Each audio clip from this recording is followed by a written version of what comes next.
ఓం నమో వెంకటేశాయ నమ. ఓం శ్రీ సీతారామచంద్ర పరబ్రహ్మ స్వరూపిణే నమ. ఓం దక్షిణామూర్తే నమ. ఓం ఆచార్య శంకరాచార్య గురుభ్యో నమ. ఓం శ్రీమాత్రే నమ. మనం ఈరోజు 42 ఎపిసోడ్ చెప్పుకుంటున్నాం. ఇది కూడా ప్రామాణిక శ్లోకం. ముందు ఏంటంటే గతై ఉద్గచ్చద్భి గిరీశజటసైకకలయా ధరాం సర్వాం దత్వా. గిరీశజటసైకకలయా ధరాం సర్వాం దత్వా.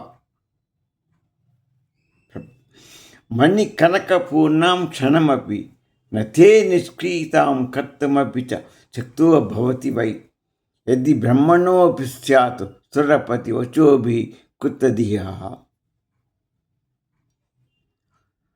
అమ్మ యొక్క మహిమని, అమ్మ కరుణారసాన్ని ఎంతగా శంకరాచార్య ఇక్కడ వైభవపేతంగా చెప్పాడంటే, తవ చరణ యుగ్మాత్, నీ యొక్క దివ్య చరణ పాదము నుండి శ్రవిస్తున్నది.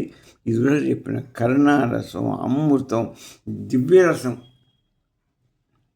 మన మీద ప్రసరిస్తున్నాము. ఎప్పుడు అమ్మ పాదాల నుండి వచ్చేది దివ్యరసం, కరుణారసం, అమృత భాండమే వస్తుంది, అమృత రసమే వస్తుంది. మనలో చెడు మొత్తాన్ని కడిగి పాటిస్తుంది, మనలో స్పందన చేస్తూ కలిగిస్తుంది, మనలో చైతన్యం కలిగించి మనని ఆదరిస్తుంది, మనని ఉద్ధరిస్తుంది. స్వామి జటాజూటంలో ఉన్నటువంటి గంగా నది ఎంత పుణ్యం ఉందో, ఆ గంగా నది కన్నా అమ్మ కన్నారసం ఇది ఎక్కువ పాపపంకిలం చేస్తుంది, పాపపంకిలాన్ని నిర్మూలిస్తుంది. దానికంటే కూడా ఇది పవర్ఫుల్. అటువంటి అమ్మ పాదాల యొక్క దానికి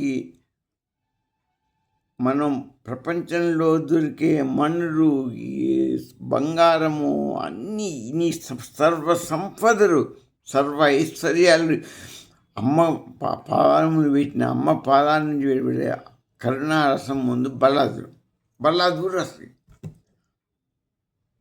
అమ్మ జగత్తు మీద స్పందన శక్తి. అమ్మ ఈ మొత్తం సృష్టికి మూలం. అమ్మ మొత్తం స్పందన ఆమె సర్వానికి కారణం. ఆమె ప్రకాశమే మన యొక్క స్పందన, ఆమె ప్రకాశమే మనకు జ్ఞానం, ఆమె యొక్క ఇదే మన యొక్క మోక్షానికి జ్ఞానం వెలుగు ఆమె. ఆ జ్ఞానం ఉంటేనే మనం మోక్షాన్ని సంపాదించగలం. ఆ స్పందన ప్రకాశ చైతన్యం ఉంటేనే మనం ఇవన్నీ చేయగలం. శరీరంతో ఈ రూపం ఆమెదే, స్పందన ఆమెదే, చైతన్యం ఆమెదే, అంతా ఆమెదే. మరి స్వామిది ఏంటి? స్వామి సాక్షిభూతుడు, మన ఆత్మగాల్లో ఉన్నటువంటి సాక్షిభూతుడు స్వామి. ఆయన లేకపోతే ఇది ఏది పనిచేయదు. మీరు అందుకునే అమ్మని నేను వర్ణించానని స్వామిని మీరు తక్కువ చేయొద్దు. స్వామి ఆత్మస్వరూపుడు. ఆత్మస్వరూపుడు అంటే చైతన్య స్వరూపుడు. ఆ చైతన్య కరెంట్ స్వామి. ఈ మొత్తం దేహాన్ని మొత్తాన్ని నడిపి కరెంటు స్పందన చేసే శక్తి అమ్మ యొక్క స్వరూప శక్తి, ఆయన చైతన్య శక్తి. కాబట్టి అమ్మ అంటే అయ్యి అంటే అమ్మ, ఇద్దరు సాక్షులు కాబట్టి ఇద్దరు చేస్తున్నారు అన్నమాట. అందుకంటే అమ్మ పాదాల రసం, అమృత రసం మాత్రం మనని ఉద్ధరిస్తున్నది. దాని ముందు ఎటువంటి ఏది కూడా సాటి రాదు, ఏ సంపదలు కూడా సాటి రావు అని ఇక్కడ శంకరాచార్య గారు చెప్తున్నారు. అమ్మ శ్రీచక్రంలో ఉన్నటువంటి రూపిణి, చిద్రూపిణి. ఆ బిందు స్థానంలో ఉండి చిద్రూపిణి. బిందు స్థానం అంటే సత్వచిత్తుడు యొక్క స్థానం. అందుకనే అమ్మ నీ బాహ్యధనంతో దైవ కృపని మనం ఎటువంటి ఈ కొనలేం. డబ్బులు పెట్టి కూలిపాడు పెట్టి కొనుక్కున్న అమ్మ దయ రాదు. అమ్మ యొక్క కృపని, అమ్మ అంటే దైవం. స్వామి దయన్నా అమ్మ దయన్నా ఒకటి. స్వామి చైతన్యాన్ని, అమ్మ కన్నారసాన్ని నువ్వు కొనలేవు డబ్బులు పెట్టి. కోట్ల సంపాదన పెట్టిన, ఇందాక చెప్పాక నేను, కొన్ని భూమి మీద సమస్త మండలంలో ఉన్న ఐశ్వర్యం అంతా పెట్టినా కూడా స్వామి చైతన్యం, అమ్మ స్వరూప ప్రకాశం ముందు రాదు. పాదాల నుంచి వెళ్ళి కరుణారసం, అమృతరసం ముందు బరాతుడు. అమ్మని ఎట్ట పొందుతాం? అమ్మ దయని, స్వామి దయని ఎట్ట పొందుతాం అంటే, మన హృదయాల్లో అమ్మని సింహాసనం మీద కూర్చోబెట్టి అమ్మని, స్వామిని ప్రార్థించి మన భక్తి చింతనతో అమ్మని కొలిస్తే అమ్మ మన మీద అనుగ్రహాన్ని కోరుతాం. అమ్మ కన్నారసాన్ని మనం చకోర పక్షిలాగా క్రోడుతాం. మనకు భక్తి, ముక్తి లభిస్తుంది. ఇదే రహస్యం. రమణ మహర్షి గారు కూడా అంతర్ముఖంలో ఉన్నటువంటి హృదయాకాశంలో ఉన్నటువంటి ఆ సత్యత్వ స్వరూపాన్ని, ఆత్మస్వరూపం మీరు దర్శించండి, మోక్షాన్ని పొందండి. అద్దప్త మార్గమే లేదుగా. నీకు డబ్బులతో కానీ దేనితో కండు నీ పూజలు, పురస్కారాలు ఇవన్నీ వేటికే అందదమ్మ. జ్ఞానస్వరూపిణి అయిన అమ్మ, జ్ఞానాన్ని ఇచ్చేది అమ్మ. ఆ హృదయం సింహాసనం, నీ హృదయంలో సింహాసనం వేసుకొని కూర్చుంది. 9 సింహ బొమ్మలతో ఉంటున్నావు ఆ సింహాసనం. దగ్గర అమ్మ ఉందంటే అమ్మ లోపల చైతన్య స్వరూపుడు శివుడు ఉన్నాడు. అమ్మ సింహాసనం మీద కూర్చుందంటే శివుడు లేనుకోమండి. అమ్మ అంతరంలో చైతన్య స్వరూపుడు ఉన్నవాడు శివుడు. ఆయనే సత్తు, అమ్మే చిత్తు. ఇది తెలుసుకోవటమే మీ యొక్క ఇది. అమ్మ సింహాసనంలో ఉందంటే స్వామి సింహాసనంలో ఉన్నాడు, అధిష్ఠించి ఉన్నాడు. ఎక్కడ? అమ్మ అంతరంగంలో ఉన్నాడు, చైతన్య స్వరూపుడే. కోటి సూర్యకాంతులతో అమ్మకి స్వరూపాన్ని ఇచ్చింది స్వామి, ఇస్తున్నాడు. ఆమె ఇరగటానికి కారణం లోపల చైతన్యం, అమ్మ చైతన్యం. ఆయనే సదాశివుడు, ఆయనే సత్తు, ఈమె చిత్తు. ఇక మనం ఇంకో శ్లోకానికి పోదాం. ఈ ప్రామాణిక శ్లోకం అయిపోయింది. ఇంకొక శ్లోకంలోకి మనం దాన్ని కూడా గమనిద్దాం. అదేం చెప్తున్నాను. ఆ శ్లోకం ఏంటంటే, గతైర్మాణిక్యత్వం గగనమణిభి సాంద్రఘటితం కిరీటం తే హైమం హిమగిరిసుతే కీర్తయతి యః స నీడే ఛాయాచ్చరుణ సవలం చంద్ర శకలం ధను సౌనాశీరం కిమితి ననిబధ్నాతి దిశనాం. ఇది మనం రోజు చెప్పుకునేటువంటి సుదీర్ఘమైనటువంటి శ్లోకం. ఏం చెప్తున్నాడు? ఓ హిమకిరి పుత్రిక, ఓ మాత, శ్రీమాత, పార్వతీమాత,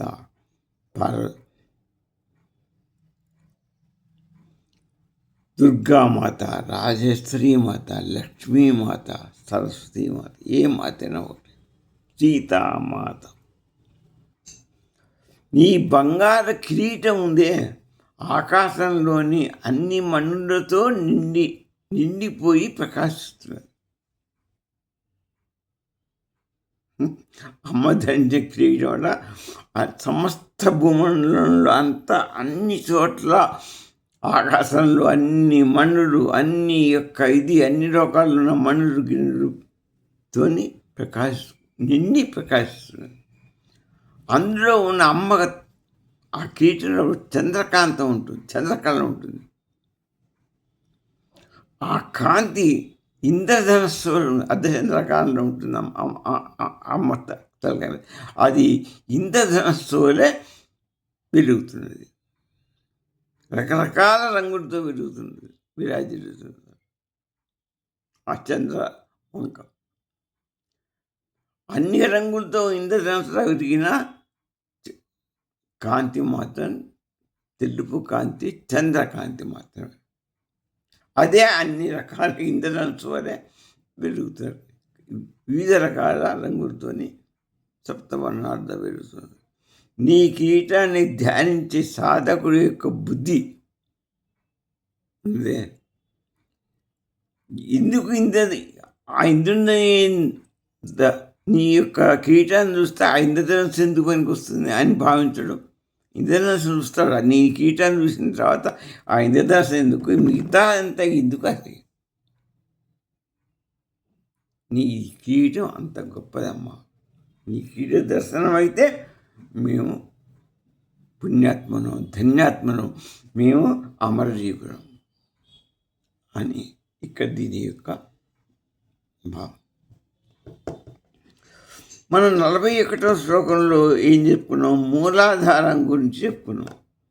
మూలాధారం అంటే ఏం చెప్పుకున్నాం? అక్కడ శివశక్తులు ఉన్నారు, దానిలోంచి జగత్ సృష్టి జరిగిందని చెప్పుకున్నాం. మూలాధారంలో శివశక్తులు ఉన్నారు, శివుడు ప్రశక్తీకరిస్తేనే జగత్ సృష్టి జరిగిందని నిన్న బోధ చేసుకున్నాం.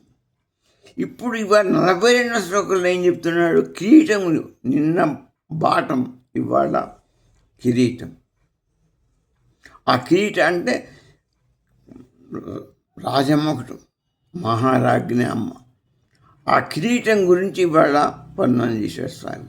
నిన్న మూలాధారణం చేశాడు, ఇవాళ పైన ఊర్ధ్వాన్ని వర్ణించాడు. కింద సృష్టి జరిగింది, పైన మోక్షం జరుగుతుంది. సహస్రారం ఉండేది పైన, కింద మూలాధారం సృష్టికి మూలం, పైన సహస్రారం మోక్షానికి ఆధారం. గుర్తుపెట్టుకోండి. అదే బ్రహ్మరంధ్రంలోంచే జీవుడికి లోపలికి పరమాత్మలో ఆత్మ లోపలికి పోయింది ఇక్కడి నుంచి. అందుకనే మనిషి స్పెషలిస్టు. ఆ బ్రహ్మరంధ్రంలోంచి ఆత్మ రూపంలో సత్యస్వరూపం లోపల ఉన్నది. అందుకనికే మనిషి అహం బ్రహ్మాస్మి అయ్యాడు. అది అర్థం కావాలి మీకు. ఎందుకు ఉట్టి పుణ్యానికే మనిషిని బ్రహ్మాస్మి, మిగతా వాటిని ఎవరిని, ఏ జంతువుని, దేవతని ఎవరిని అనలేదు, ఒక్క మనిషిని ఎందుకు అన్నారు అది గమనించండి. ఒక్క మనిషికి లభించిన అదృష్టమే సత్య స్వరూపమైనటువంటి పరబ్రహ్మ స్వరూపం. ఈ బ్రహ్మరంధ్రం నుంచి లోపలికి ఆత్మస్వరూపంగా ప్రవేశించి ఆత్మస్వరూపంగా సత్యస్వరూపంగా ఉన్నాడు. ఉన్నంతకాలమే ఈ శరీరం పనిచేస్తుంది. ఆ తిరిగిపోతే పోతుంది, సమయపోతుంది. అందుకనే పరబ్రహ్మం లోపల ఉన్న ఆత్మ అంటే పరబ్రహ్మం ఉంది కాబట్టి ఆత్మ = పరబ్రహ్మం, మనిషి = పరబ్రహ్మం. అందుకని అహం బ్రహ్మాస్మి, అయమాత్మ బ్రహ్మ అన్నాం. నాలో బ్రహ్మ ఉన్నాడు, పరబ్రహ్మ ఉన్నాడు, నేను మామూలు వాణ్ణి కాదు. అది తెలుసుకోవటమే ఆత్మజ్ఞానం. ఆత్మ నీలో ఉన్నది. ఆత్మ ఎవరు? ఆత్మ అంటే పరబ్రహ్మ. ఆత్మ నాలోనే ఉన్నాడు, నేను పరబ్రహ్మంతో సమానం అనే జ్ఞానం నీకు తెలియడమే మోక్షం.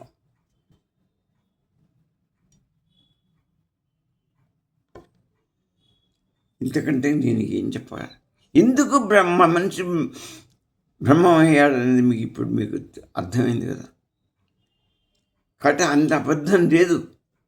నువ్వు బ్రహ్మాస్మి, అయమాత్మ బ్రహ్మ, అహం అహం బ్రహ్మాస్మి.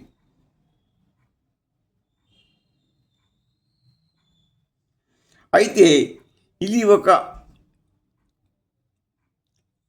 కుండలిని ప్రయాణం. నేను ఇది అమ్మ ఇది సహస్ర చక్రంలో ధరించింది అమ్మ ఆ కిరీటం.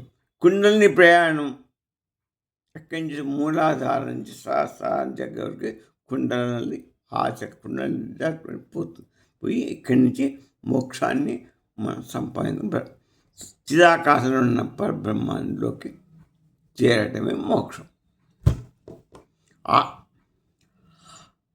ఈ కుండలి ప్రయాణం ఏంటి? అంటే ఏంటి కుండలి ప్రయాణం అంటే చైతన్య ప్రకాశం. మన చైతన్య ప్రకాశమే అది సహస్రారంలో చేర్చి సహస్రారం నుంచి వెళ్ళిపోతుంది. ఇక్కడి నుంచే ఆత్మలో ఆ చైతన్య ప్రకాశం వచ్చింది, మళ్ళీ తిరిగి ఇక్కడి నుంచే పైకి పోగొడితే అప్పుడు మనకు మోక్షం. అక్కడి నుంచి పోకుండా వేరే మనకు 9 రంధ్రాలు ఉన్నాయి. వేరే చోటు నుంచి పోయిందంటే మళ్ళీ నీకు జన్మ ఉందంటే, అంటే ఇక్కడ యొక్క పాపాలు నీ మనస్సు ప్రశాంత చెందలే, మనశుద్ధి కాలే, చిత్తశుద్ధి కాలే, చిత్తాన్ని బ్లాంక్ కాలే. చిత్తాన్ని బ్లాంక్ అయితేనే పైన సహస్రానికి వెళ్ళిపోతుంది. అదే పరాశక్తి మహిమ సహస్రాల భావన. అందుకని పుట్టగానే ఇదందరిలోంచి వెళ్ళిపోతేనే ఆ అబ్బాయికి ఏమంటాడు, మన వాళ్ళు దీన్ని పూడ్చి పారిస్తారు పైకి పోకుండా. అంటే నువ్వు ఇక్కడే చావరా ఈ భూలోకంలో, మా దగ్గర మళ్ళీ ఎక్కడ వీడు వెళ్ళిపోతాడని భయంతో దాన్ని పూర్తి చేస్తాడు. చిన్న పిల్లగాడు 3 సంవత్సరాల వరకు వాడికి పైకి పోవటానికి వీలు పడదు, కింద ఉండటానికి వీలు పడదు, వాడికి దృష్టి. అందుకనే వాడు బాలలో బ్రహ్మం ఒకటే, వాడికి బ్రహ్మజ్ఞానం ఉంటుంది. నేను పైకెళ్ళిపోవాలని వాడు తహతాలాడతాడు. నాకు ఈ లోకంలో ఇదివరకు ఎన్నో జన్మలు ఎత్తాను, ఇది మళ్ళీ ఇక్కడ ఎందుకు, నేను వెళ్ళిపోదాన్ని వాడు ట్రై చేస్తాడు. కానీ మన వాళ్ళు ఈ మాడు బ్రహ్మరంధం వాడిని పూడ్చిపరుస్తారు. వాడిని సహస్ర చక్రాన్ని పూర్తి చేస్తే ఆ జీవి పైకి వెళ్ళిపోదు. అదే వాడి బాధ. 3 ఏళ్ళ వరకు వాడు ఇది కాలేడు, తల్లి మీద ఆధారపడతాడు. తల్లి చేస్తుంది, ఈ తల్లి చేస్తుంది ఇదంతా, ఈ లోకానికే కన్వర్ట్ చేస్తుంది. వాడి ఏ లోకంలో 3 ఏళ్ళ తర్వాత కొంచెం జ్ఞానం వచ్చి ఈ లోకంలో పడతాడు. ఇక ఈ లోకం మీద పడాడు కదా, పై లోకాన్ని మర్చిపోతాడు. ఇది సంసార చక్రం. బాహ్య కిరీటం అంటే బాహ్యంగా మనం కిరీటం పెట్టుకున్నామంటే రాజు రాణి.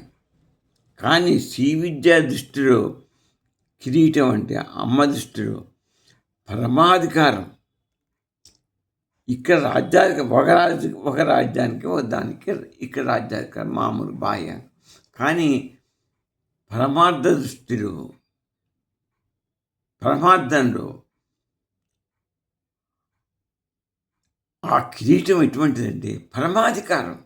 అంటే ఇక పరమాధికారం అంటే సృష్టి మొత్తానికి అధికారం అన్నమాట. అది ఆ మహారాణి సచిత్రుడికి మొత్తం పరమాధికారం. ఎవరిపై అధికారం? సృష్టి మొత్తానిపైన అధికారం. అవి ఏంటి? జీవుడు, జగత్తు. జీవ జగత్తులేగా ఉన్నది. ఈశ్వరుడు జీవుడు జగత్తు 3 ఉంది, త్రిపుటి. ఈశ్వరుడు ఆయనే సచిత్రుడే.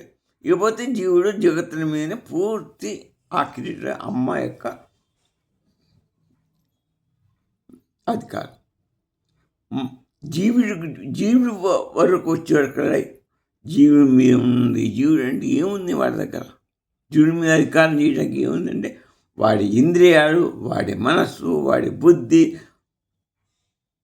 మించి అదే మెయిన్.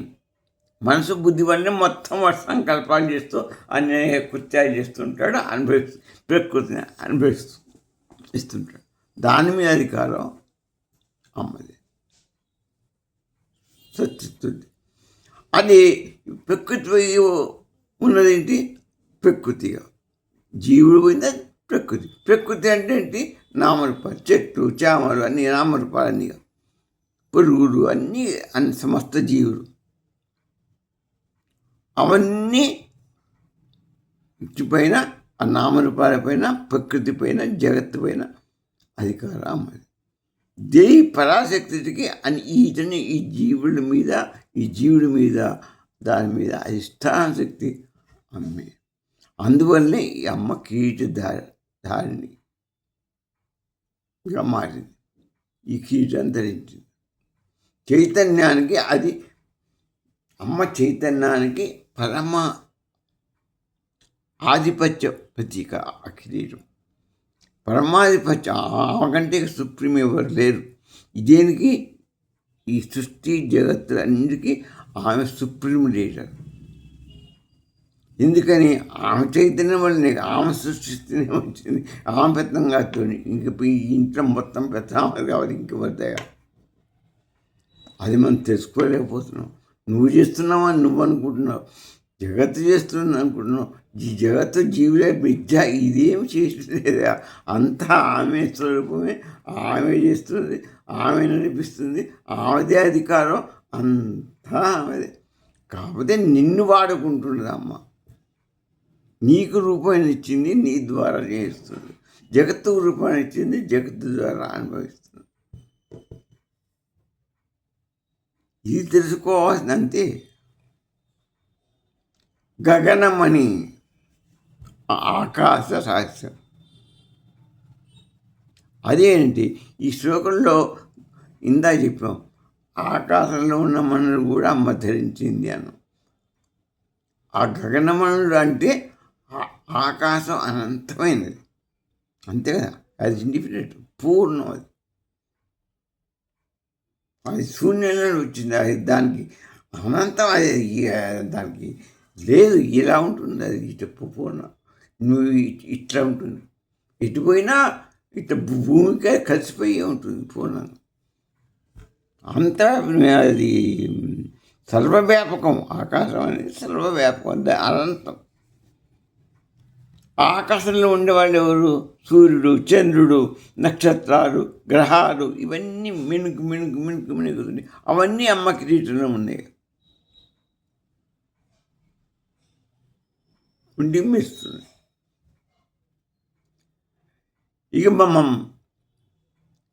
ఈ జీవులు ఏమున్నాయంటే చెప్పే అయిందనుక, మనలో ఉన్న ఆలోచనలు, మనలో ఉన్న భావనలు, మనస్సు, బుద్ధిలో ఉండేవి అవి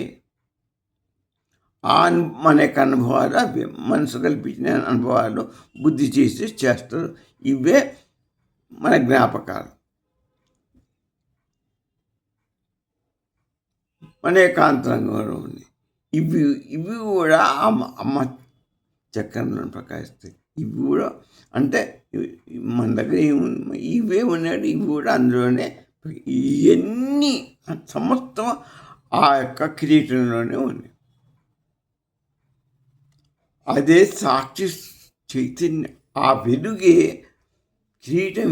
ఇంత వెలుగు, ఇన్ని రాళ్ళు, రత్నాలు, మన భావాలు, జగత్తు భావాలు అన్నీ మొత్తం పంచభూతాల భావాలు అన్నీ అందులో ఉన్నాయి. కాబట్టి అది సాక్షిభూతం, సాక్షి చైతన్యం, అన్నీ అందులోనే ఉన్నాయి. సమస్తం సాక్షి చైతన్యం, సాక్షి స్వరూపం ఎల్లవేళ ఉంటుంది. 3 కాలంలో ఉన్నది సాక్షి. దేనికి అంటదు, దేనికి ఇది కాదు. సాక్షిభూతం అని తెలుసుగా మొట్టమొదటిసారి చెప్పుకున్నాయి. ఎవరికి చెప్పుడే 3 కాలంలో ఉండదు. దేనికి అంటుంది? అది చూస్తూ ఉంటుంది 24 గంటలు. సాక్షి చైతన్యం. ఆ చైతన్యం ఉన్నంత వరకే ఈ జీవులు, జగత్తు. అది పోతే సర్వం మాయ. ఇక ఉపనిషత్తుల యొక్క జ్ఞానం, మహాజ్ఞానం. అతమేవ భాంతమనుభాతి సర్వం తస్య భాష సర్వమిదం విభాతి అని ఉపనిషత్తు ఘోషిస్తుంది. ఆ పరమ ప్రకాశం వల్లనే ఈ సర్వం ప్రకాశిస్తుంది. ఈ జీవులు ఆ కిరీటంలో ఉన్న ఆ కిరీటాలన్నీ ఏం చెప్పుకున్నాం మనం? ఈ జీవులు, ప్రకృతి, ఆకాశం మొత్తం అన్నీ మొత్తం అందులో ఉన్నాను.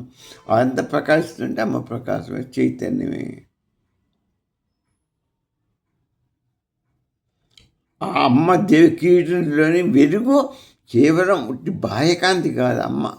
ఆ కిరీట కాంతి సర్వ జీవులకి, అనుభవాలకి ఆధారభూతం అయినటువంటి చైతన్య ప్రకాశం.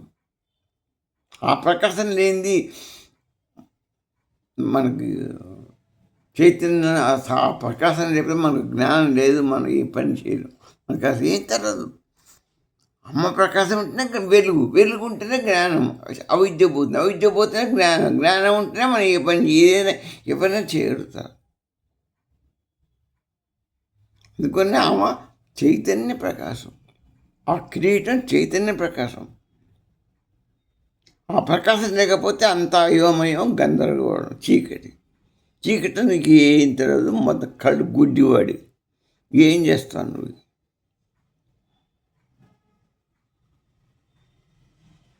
అది ఇక శ్రీచక్రంలో కూడా కేవలం ఒక జామెట్రీ కొలత కాదు, అది బాహ్య ప్రపంచం నుంచి అంతర్ముఖంలోకి, మన బాహ్యంలోంచి మనం అంతర్ముఖంలో చెంది ఆ బిందు స్థానం చేరుకోవడం, ఆ ఏకత్వంలో ఉన్నటువంటి సత్యస్వరూపాన్ని దర్శించడం. అదొక ఉపాసనా మార్గం. శ్రీచక్రం మనం తయారు చేసుకునేటువంటి ఒక ఉపాసనా మార్గం. బాహ్య ప్రపంచం నుంచి అంతర్ముఖంలో స్వామి సింహాసనం మీద ఉంది కాబట్టి అమ్మవారు, ఆ అమ్మని బిన్స్థానంలో దర్శించుకోవడం. దాన్ని 9 ఆవరణలు పెట్టుకున్నాం. ఆ 9 ఆవరణ దాటితే త్రిభుజం ఉంటుంది. ఆ త్రిభుజంలో మధ్యలో బిందువు ఉంటుంది. అక్కడికి మనం చేరుకో. అదే పూర్ణం, అదే ఇన్ఫినిట్. అక్కడి నుంచే ఉత్పత్తి, అక్కడికే లీన్. ఆ బిందు స్థానం అదే మన శరీరంలో హృదయ గ్రంథి అన్నాం, శ్రీచక్రంలో బిందు స్థానం అన్నాం, చిదాకాశం అన్నాం. ఆకాశం పైన చిదాకాశం అన్నాం. అది సత్తు ప్రస్థితుల యొక్క స్వరూప స్థానం అన్నాం. అదే పరబ్రహ్మస్థానం. ఆ పరబ్రహ్మే బిందు స్థానం, అదే ఉదయస్థానం. అందుకే ఉదయాకాశం, చిదాకాశం ఒక్కటే. ఈ మధ్యన ఆకాశం ఉన్నాయి, 3 ఆకాశాలు. ఉదయాకాశంలో ఉన్నది బ్రహ్మమే, ఎందుకంటే ఆత్మ ఉన్నాడు కాబట్టి. చిదాకాశంలో ఉన్నది బ్రహ్మమే, సచిత్తుడు ఉన్నాడు కాబట్టి. ఈ మధ్యన ఆకాశం అనంత వ్యాప్తి. ఈ మధ్యన ఒక గోడ లెక్క అటు ఈ ఉదయాకాశానికి, ఆ పై చిదాకాశం మధ్యన ఉన్నటువంటి వ్యాపించి ఉన్నటువంటిది. అంటే పైకి పోవాలి, నువ్వు లోపలికన్నా పోవాలి. పైకి పోతే ఈ ఆకాశాన్ని దాటుకొని పోవాలి. ఇక్కడ ఉదయాకాశంలో అంటే అంతర్ముఖం చెందాలి. అది పోవటం నీకు చాలా కాబట్టి రమణ మహర్షి నీ అంతర్ముఖం ప్రయాణం చేయాలి. ఇది దగ్గర కాబట్టి నీ దగ్గర రూటు ఎందుకోవాలని ఆయన చెప్పాడు. అక్కడికి పోయినా పోవచ్చు. ఇప్పుడు మనం బస్సు మీద పోవచ్చు, నేల మీద పడి పోవచ్చు, నీళ్ళ ద్వారా పోవచ్చు, ఆకాశం మార్గాన పోవచ్చు. నీకు ఏది అనుకూలం ఉంటే అది. మనకు అనుకూలం రమహర్షి చెప్పిందంటే ఆంతరంగికంగా నువ్వు బహిర్ముఖంగా ప్రయాణం చేయి. నీ ఉదయాకాశంలోనే ఉన్నది సచిత్ స్వరూపం, ఆత్మస్వరూపం. దాన్ని దర్శించుకొని మోక్షం. లేకపోతే అండి ఈ ఆకాశాన్ని దాన్ని పైకి పోతే చిదాకాశం ఉంది, ఆ చిదాకాశ సత్యస్వరూపం దర్శించుకున్నా నీకు మోక్షమే. ఇదంతా కాంటావు శ్రీ విద్య బిందు స్థానంలోకి నవావరణ ఈ భూమిలో నవావరణలోకి నువ్వు తీసుకున్న మ్యాప్ రూట్ అదే. బిందు స్థానంలో పోయి అక్కడికి పోగలిగితే నీ యొక్క జ్ఞానంతో, నీ యొక్క చింతనతో, నీ భక్తితో ఆవరణని దాటి ఆ బిందు స్థానంలో చేరుకుంటూ అంటే అది మోక్షం.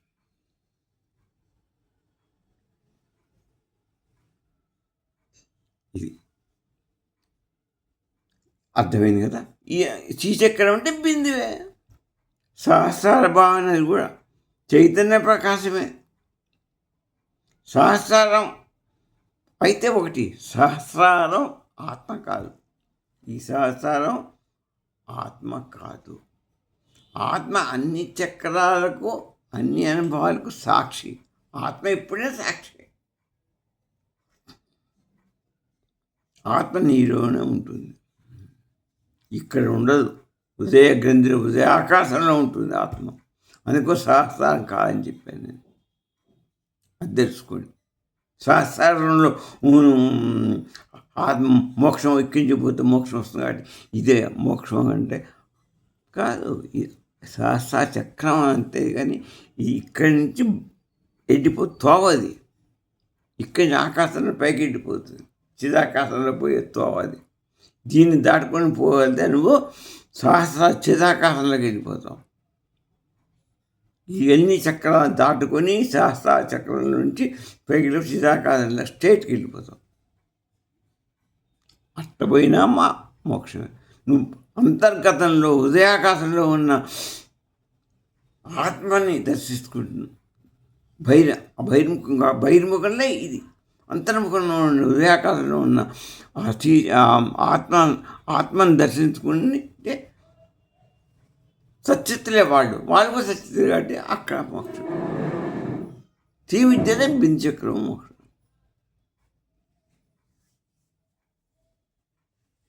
చంద్రుడు మనస్సుకి ప్రతీక. మనస్సుకు ప్రతీక ఎవరంటే చంద్రుడు. చంద్రుడి కళలో తగ్గుతుంటే పోతుంటే అట్నే మనసు కూడా ఓపారి తగ్గుతూ ఎత్తుతూ పోతుంటుంది. అంటే ఓపారి ఇట కోపంగా మారుతుంటుంది. ఆ కళ మానేట్టుకుని ఈ మనసు కూడా మనసు మారుతుంది, భావాలు మారుతాయి, ఆలోచన కూడా మారుతుంటాయి. కానీ లోపల ఉన్న సాక్షి మాత్రం ఎప్పుడు మారడు. అందుకని ఈ మనస్సుని అంతరంగికంగా తిప్పుకొని ఆత్మదర్శనం చేసుకుంటే నీకు మోక్షం వస్తుంది. చైతన్య స్వరూపం, అమ్మ స్వరూపం నీకు కనపడుతుంది. అది గుర్తుపెట్టుకో. ఇక ఇంద్రధనుస్సులో అనేక రంగులు ఉన్నాయి. సప్తవర్ణం అంటే, కానీ శ్వేతవర్ణం ఒకటే. అదే అమ్మ స్వరూపం. ఈ రంగులు అంత ప్రపంచం, జీవులు, జగత్, అనేక జీవులు, అనేక భావాలు, అసలు ఉన్నది ఒక శ్వేతవర్ణం, సూర్యప్రకాశం ఒకటి. సూర్యుడు ఒక్కడే, ఆయన ప్రకాశం ఒక్కటే, దానికి రంగులు. ఇదంతా బ్రహ్మ, తాత్కాలికమైన కళ్ళకి చైతన్యం. నేను చెప్పాను ప్రకృతి ప్రసవం. అనేకత్వం కనిపించిన ఆధారం మాత్రం బేస్ ఒక్కటి, అదే సచిత్తుడు, అదే బిందుస్థానం, అదే ఉదయ గ్రంథి.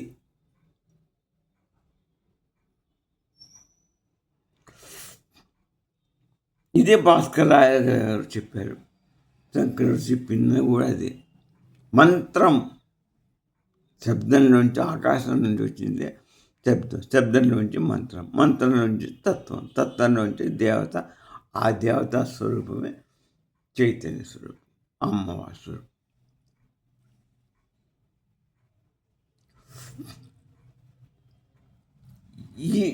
అందుకని మనం 41వ శ్లోకం ఏం చెప్పింది అంటే మూలాధారం శక్తి సృష్టిని చెప్పింది. 42వ శ్లోకం శిరస్సులో కిరీటాన్ని, ప్రకాశాన్ని, అమ్మ స్వరూపాన్ని, పై సహస్రచక్ర అమ్మ వెలుగుని చూపింది. కింది 41వ శ్లోకం సృష్టిని చెప్తే అది బాటం, ఇది టాప్. రెండింటిని మనం ఇప్పుడు నేర్చుకున్నాం. మూల శక్తి నుంచి పరమ ప్రకాశ శక్తి వరకు మనం సవివరంగా తెలుసుకున్నాం. చక్రాల విషయం కూడా అంతే. అదే మూలాధార నుంచి సహస్రచక్రం, మూలాధారం, స్వాధిష్టానం, మణిపూరం, అనాహుతం, విశుద్ధి, ఆజ్ఞాచక్రం, ఆజ్ఞ సహస్రారం. సహస్రారం అంటే మోక్షం నుంచి వెళ్ళిపోవడం.